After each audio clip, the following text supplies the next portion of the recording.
Hi, I'm Dr. Altman. I'm here in a factory where they make furniture. I had no idea in the world what's going on.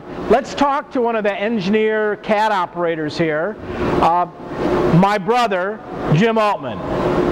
Hey Jim, how you doing? Good, how about you? All right, I'm having fun driving around. We're in what, Lawrenceville, Georgia. Lawrenceville, Georgia. And the name of this company is? Windsor United Industries. Windsor United Industries. And what do you guys make?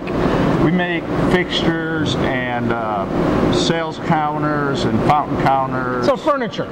For gas stations all over the country. Okay, so gas stations. So the ones, not just a gas station, but like the fancy place you go and they got the little meals and food prep. Service counters, yes. Okay, all that kind of fancy stuff. How many identical objects might you possibly make? 50. Okay, so you're going to make 50 of the exact same thing? For some places, yes. Right. So now you take the design or the general thing they want, in certain specs they have, yes, and you sit down at your computer and design how exactly you can make that.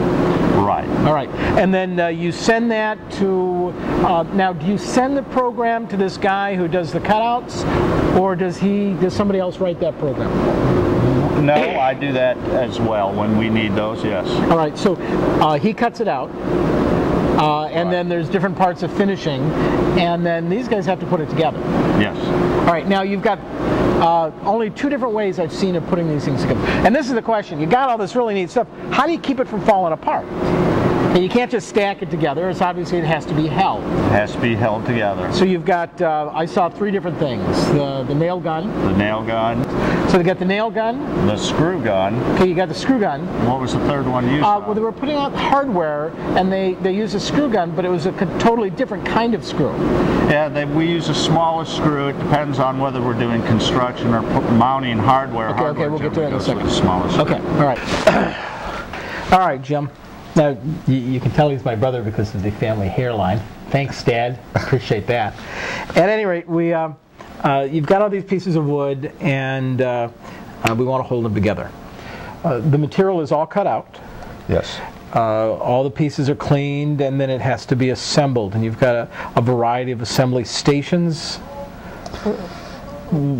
One guy will build one piece of one cabinet that goes into a particular area, but we have many people doing it. Okay. Doing the same thing. So you've got a lot of people building these different parts, right? And it moves along, or you've got different. Is it like an assembly line? I do the bottom, somebody else does the middle, and somebody else does the top. No, they build the cabinet and set it down for Lamo, and everybody's doing basically the same thing, moving it to the next. So people get a process. feeling like they're part of the whole thing instead of just screwing on one screw every time. Not you put on ends all day. Right. Okay, well that's good. That's good. And helps people feel like they're part of the whole product instead of just a cog in the wheel. They can see the finished product. That's good. All right. Now I've noticed them putting stuff together with three devices. There were brads or nails.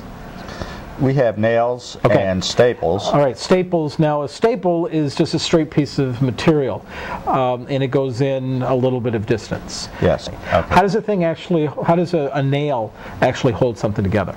The friction of the surface goes in from the top piece of wood into the piece of wood you want to attach it to, and holds it in place. Okay, so friction, and it's the amount of surface area between the nail and the piece of wood.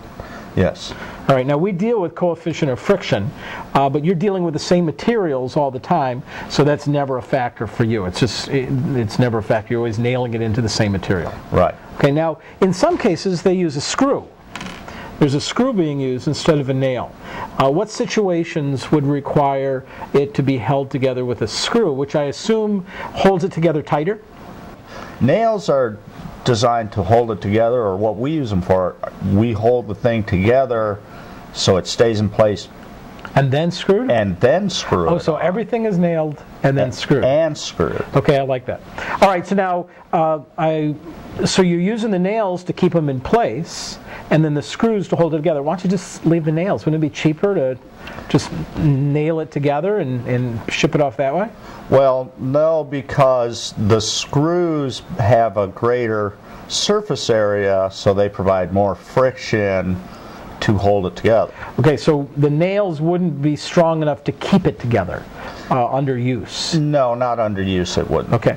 All right, so you use a screw, and a screw holds it together with a greater amount of force. Yes. It applies a greater force, and the force in question is the force of friction between the surfaces. And you're saying that the screw has more surface. Yes. So if you put a nail in, it would have this amount of surface, the sides of the nail for, I don't know, let's call this 10 centimeters, if this was the nail in question.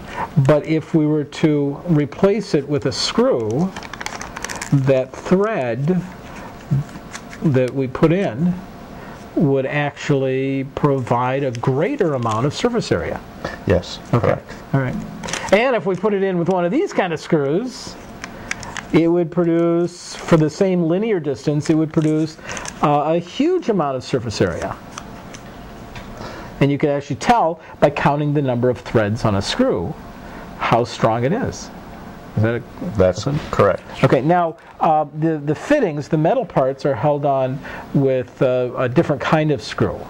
Yes. All right, and so as I look at it, it looks like this has got more threads. Because it's shorter, you want it to have more surface area, so it'll hold it together with the same amount of force over less linear distance? Yes, less distance for smaller pieces. Right, because you're going into thin pieces to put a handle piece and of stuff, material then. Well, that's great, Jim. Hey, thanks a lot. You're welcome, That's Tom. great. Physics. Isn't it fun? This is my brother. It's my little brother, my younger brother.